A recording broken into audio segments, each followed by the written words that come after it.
We've just about got over the disappointment of throwing away the league title at the end of last season, and now it's time to rebuild for the next season. We're going to try and push PSG all the way again in the next campaign, and to do that we've got to bring in quality. So we're going to look at the squad that we've got, who needs to go out the door, who's good enough to stay, and what we need to push us to that next level. So it's time for some transfers. Hello everyone, welcome to the channel and part 8 of my Marseille Fm24 beta adventure. We almost succeeded in making Marseille great again at the end of last season, but we threw the title away by missing a penalty in the penultimate game of the season, and we lost out to PSG on goal difference. It was disappointing, but now we've got to dig deep, bounce back and move to another level in order to win the title next season, or at least continue to challenge for it. We also want to do better in Europe this season as well. And to do that, we're going to have to bring in some players. So in a moment, we're going to look at the squad, what I've decided we need to get rid of. And yeah, and then we're going to go on to do some transfers. But first, let's have a look back at what wasn't a bad season. Right, the 2023-24 season review for Marseille. It wasn't the worst season in the world. It was disappointing at the end. But as I said before, in other episodes, I didn't expect to win the title last season. So getting as close as we did, while it may be frustrating and very disappointing, it was better than what I thought we were going to do. So we still had a really good season. We broke the record for the most points in a season, and we scored the most goals from set pieces in a season as well. So I think the new set piece coach thing might be working, which is a result, and it's a positive for Sports Interactive. Anyway, let's go and have a look at the new arrivals. Signing of the season was Thomas Lemar, 7.19 rating from 29 appearances, 9 goals, 11 assists. We brought him in for 22.5 million from Atletico Madrid, and he has been a bit of a superstar for us, although he is pretty injury prone and he missed quite a bit of the season because of that. So hopefully he'll be able to stay fitter next season and be more of an influence for us, because he missed some important games due to the injuries, which did cost us in the long run. Obviously, a lot of these players were here when I first came through the door. I played this save on original mode, so the signings that were made in real life were already here when I came. So Aubameyang, Lodi, Kondogbia, Sarr, Harry and Dye, they were all here when I came through the door. The only other signing that I made who got over a 7 was Jacob Kivior, who got a 7.08, and he won't be here next season because he will be going back to Arsenal. As we've already said, second place in the league. C+, bald confidence. The board are pleased at the team challenge for Liga 1 this season. I'm not convinced by that rating. C+, we should be given an A, because the aim for last season was to qualify for the Champions League. The become recognised as the best of the rest thing was a future expectation that I exceeded and succeeded in early. They were pleased that I'd done it early. So C+, I think it was a better season than that, to be fair. Champions League, we went out at the group stage, losing out to Feyenoord by a point, mainly thanks to a dodgy VAR decision. The Europa League, our short adventure in the Europa League, we beat Brighton over 2 legs in the playoff round and then lost in the last 16 to West Ham United, being completely outplayed in the second leg. And the French Cup, we're not going to talk about that. We went out on penalties to a team in a division lower than us in our first game in the competition. So not much to talk about there, is there really?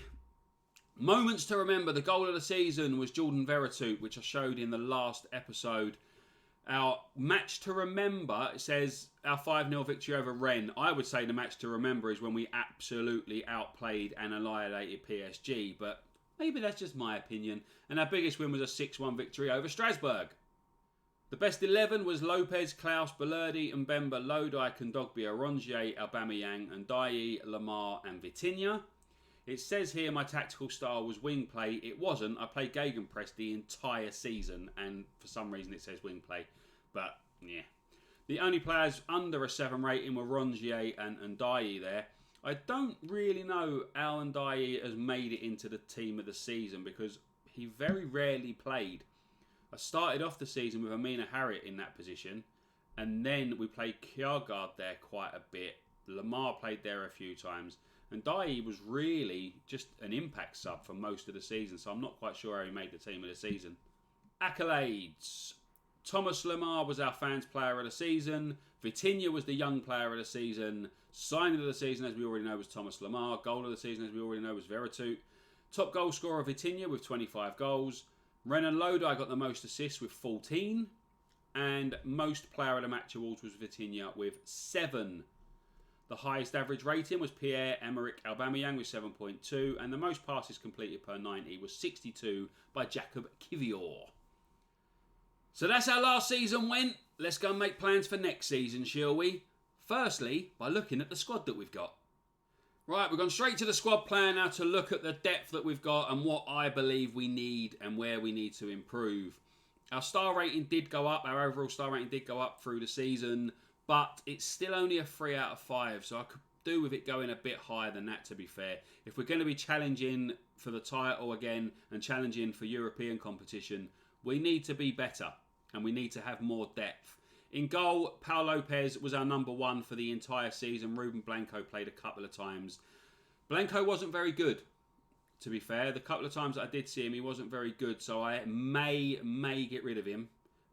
He's valued up to 5 million. His value's only going to go down while he's sitting on the bench, so it may be worth getting rid of him and bringing in someone of better quality, although the goalkeeper position isn't a priority to me. This is my priority position, the defensive right, because Jonathan Klaus, our 31-year-old attacking fullback, his contract runs out at the end of the next season, and he's already said that he will be exploring his options, so I may have to cash in on him. I've placed him on the transfer list to see if we get any interest in him, but I may need to cash in on him rather than lose him for a free. He's worth 23 million at the minute, so that's a lot of money to miss out on if he does go on a free at the end of next season. Plus he's 31, so he's not getting any younger. He's not going to get any better, so may get rid of him. Polarola has been out on loan all season, and the club that he's on loan at do have an option to buy. And Amir Murillo is not good enough, so he will be going out the door if I can get rid of him as well. So that leaves Mbemba as the only right-back option, and he's not a right-back, he's a centre-back. So we do need to bring in quality wing-backs, at least 1, possibly 2, on the right-hand side. And I'm hoping that I can bring someone in who can play both sides as a wing-back, and then they can cover for Renan Lodi on the left as well. Because as you can see, the only backup we have for Renan Lodi is Malang Sarr, who again is more of a centre-back, and Valentin Barco, who is 19 years old, and is not quite there yet. He's good, he's a star player for us, but he's better playing a little bit further forward, so he's got to be retrained kind of thing as a wing-back, or he's got to train more and play there more as a wing-back to get better. Renan Lodi will be the first choice for as long as I can keep hold of him. I think there is a bit of interest in him, but that's a story for another day. Jordan Amavi's been out on loan all season. I will be looking to get rid of him. And yeah, so back up on the left-hand side of defence. Centre-backs, we've got some good centre-backs. We've got Balerdi and Mbemba and Gigo. Malang Sarr has been good backup. Adewoye, I will probably put on the transfer list and offer out to clubs, see if I can get rid of him. Made a bit of a mistake signing him, to be fair. The board were happy with it because he's on low wages and he didn't cost very much, but he isn't very good. The couple of times I did see him, he wasn't very good, and he was quite disruptive because he moaned twice about different things in his time at the club, and he only signed in January as a backup, so I'll probably get rid of him. The only thing I might look at with the defence, the centre defence, is bringing in a superstar. If like a superstar defender becomes available and is affordable, I may bring them in just to strengthen a little bit. And I am considering possibly changing the formation to play 3 centre-backs next season. So that could be another option that I may need to bring in another one, just because with only 4 at the club, if Adewoye does go, and I'm playing 3, we do need that extra option. Defensive midfielders, we've got 3 very good ones. Kondogbia, Rongier and Veretout, but they are all getting on a little bit. I mean, Kondogbia and Veretout are 31, Rongier is 29, so how much longer are they going to be the main players in that defensive midfield position? I know they're not over the hill just yet. They're all very good still, but they get tired quite quick. I don't know if it's because of their age or because of the match engine in this game or whatever, but they all seem to get quite tired really quickly. Like Rongier, by the 55th, 60th minute, he's giving the ball away constantly. And I think maybe, again, it's not a priority, but I may need to bring in a couple of younger options in the defensive midfield positions. The attacking midfield three. A lot of the players that I've got can play in all the three positions. Thomas Lemar is the best on the right and on the left. Quite injury prone, so I'm hoping he can avoid those injuries next season, as I said before when we were looking at the signings. Ismail Assar is probably the best option on the right-hand side if Lamar's playing on the left. And Dye, it says he's third option on the right. He was in the team of the season in the centre, but I'm probably going to get rid of him. He was a decent enough option, but he didn't set the world on fire. And he did have a moan up a couple of times as well. So, although he did drop his agreed playing time to be an impact sub, so I may hold on to him for depth. But if it's a choice between him and bringing in a better player, I'll probably bring in a better player. Amina Harriet is the fourth option on the right, although he is the third option in the centre. Moritz Kjaergaard is our first option in the centre, and then Vitinha up front. Ruslan Malinovsky, who's been out on loan, I'll be looking to get rid of him, up to £25 million there, so he's 31. As soon as he comes back to the club, I'll be placing him on a transfer list and hoping that he will be gone. And then on the left, again, as you see, Lemar, Kjaergaard as he's back up, and then Harriet, Ismail Assar. So Iliman and Dye, he's an option everywhere, but he's not very good. Conrad de la Fuente as well, I'll probably be looking to get rid of him. And Aubameyang, he's a very, very good player, but his only real decent position now is on the right-hand side of the attacking three. And he's dropping down in ability constantly. He's 34-year-old now.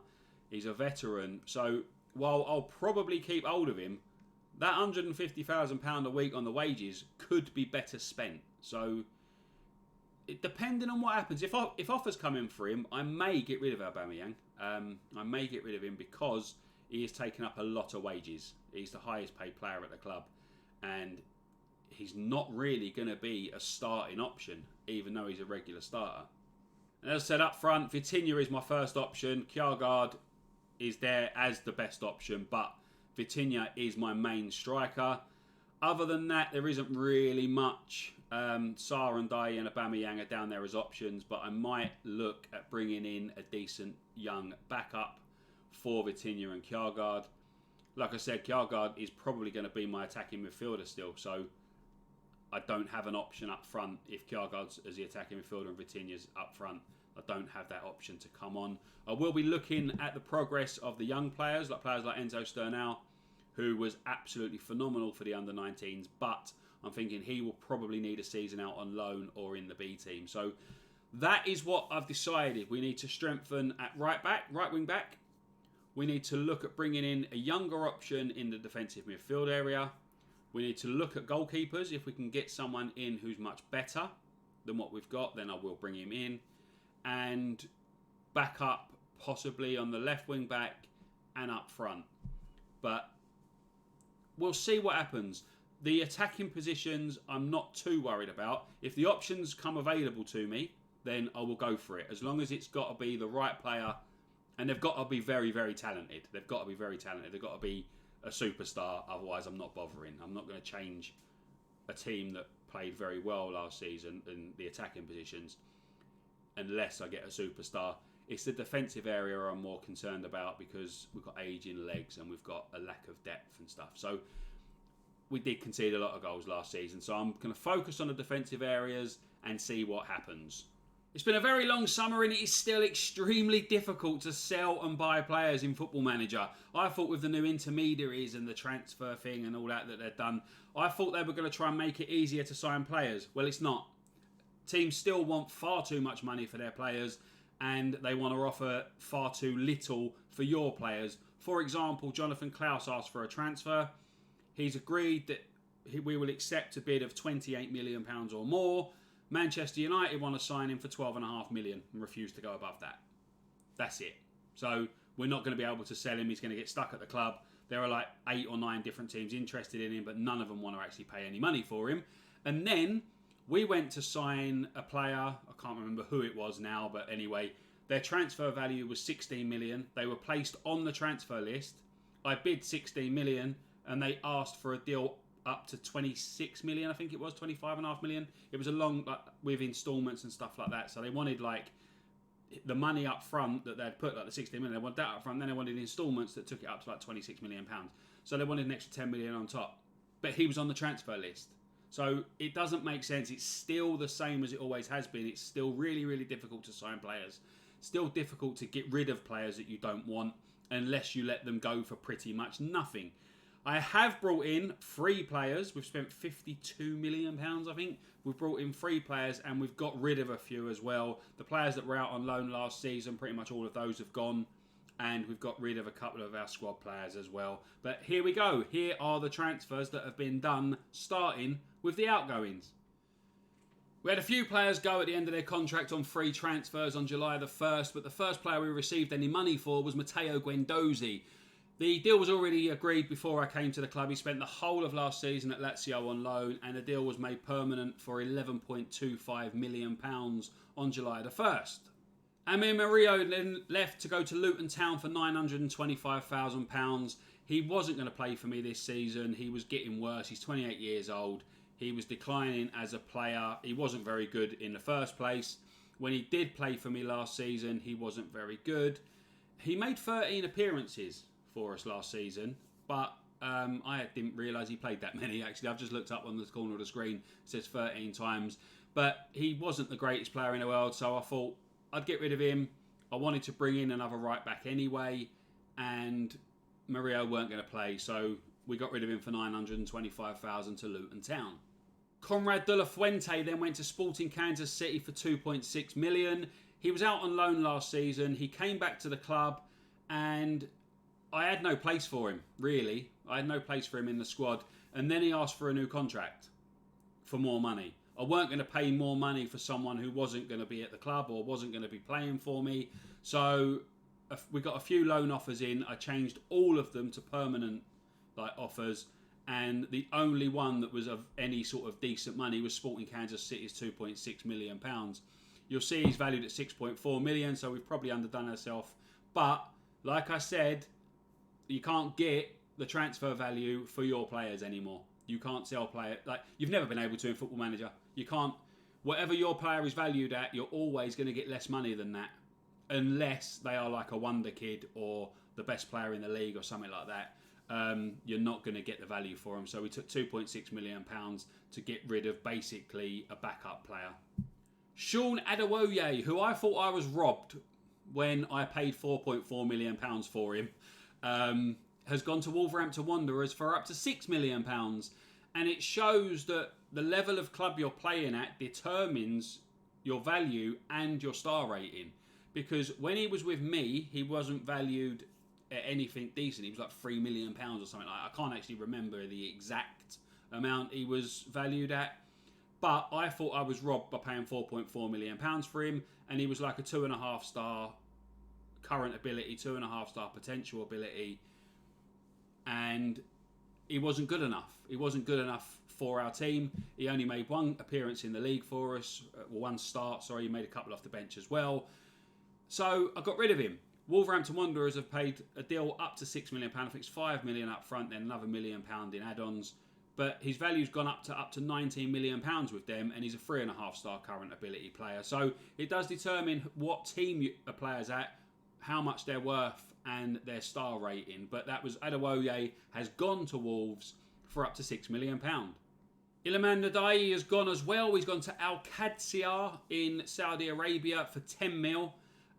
He's valued up to £28 million now. He weren't when he was with me. And again, his star rating has gone up a little notch since leaving the club. We got several loan offers in for him. I changed them again to permanents because I didn't really want to loan players out again. I had so many players out on loan last season. So I wanted to sell them so that I can replace them if needs be. Only a backup player. I changed the offers to 12 million. Most of them rejected it straight out of hand. Alcacer dropped down to 8 mil, so I put it back up to 10. They accepted, I accepted, and he left. And Ruslan Malinovsky has gone as well. The 31-year-old Ukrainian international caused me no end of problems when he came back off of his loan spell. He come back, he wanted a new contract, the same as De La Fuente. He wanted a new contract for more money than what he was already on. I said no. He got the ump.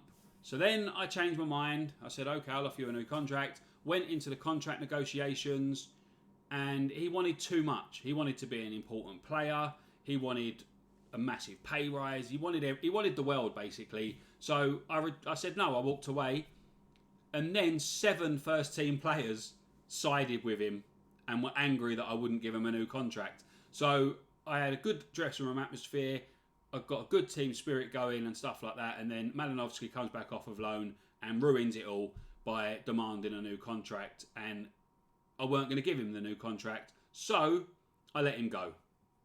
And now the incomings, and we start with Mert Mulder, Turkish international, 25-year-old. We paid £10.5 million for him. His value is up to £16.5 million at the minute. 3.5-star current ability, close to full potential. But he plays as an attacking wing-back on the right-hand side, which is what we needed. Jonathan Klaus obviously was first choice in that position the whole of last season when he was available. But he wants to leave.